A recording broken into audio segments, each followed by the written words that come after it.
When was the last time you were truly joyful? Don't get that confused with happiness, because happiness comes from good things happening in your life. But joy, real joy, exists even when everything else is falling apart. You can't really explain it, you can't fake it, and you can't force it. It's something deeper. That joy cannot be found in people, cannot be found in money, it cannot be found in success, validation, or things you cannot control. There's only one place where true joy can be found and sustained, and that place is in God. Happiness is circumstantial. If things go well, you're happy. If they don't go well, then you're not happy. Joy, at least true joy, is not tied to what is happening to you. It is tied to who you connected to. That is why someone can be going through hell and still have joy. Not because life is easy, but because they know that God is near. Look at these celebrities. Look at even people you know personally. They might be living their dreams, having everything they've always wanted, yet so many of them are so anxious, restless, and chasing the next thing.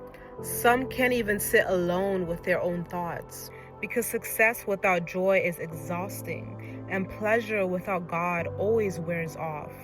Life is hard for everyone. Doesn't matter who you are, doesn't matter how much you have. Pain doesn't check bank accounts. Suffering doesn't care about status. That is why scripture doesn't say happiness is our strength. It says the joy of the Lord is your strength. Because joy is what carries you through seasons happiness could never. The joy of the Lord is not just hype. It's not pretending. It's not ignoring the pain. It's strength on the inside when the outside doesn't make sense. It is peace that doesn't match your circumstances.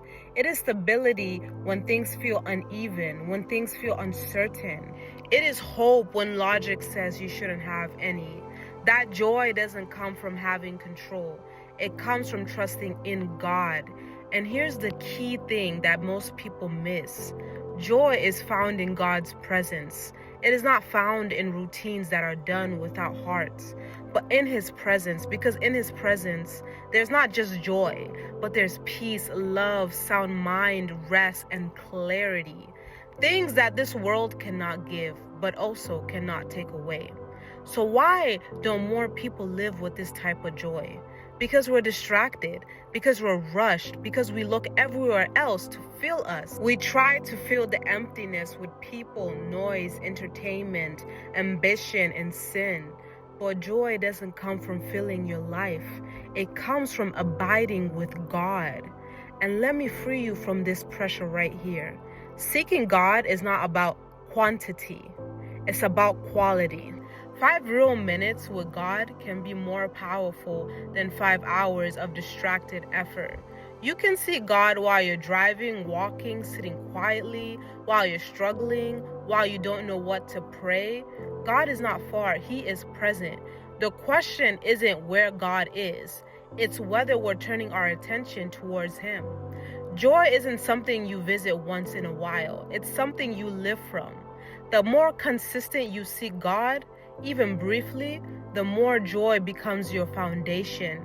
Not emotional highs, not spiritual adrenaline, but a steady strength that holds you day after day.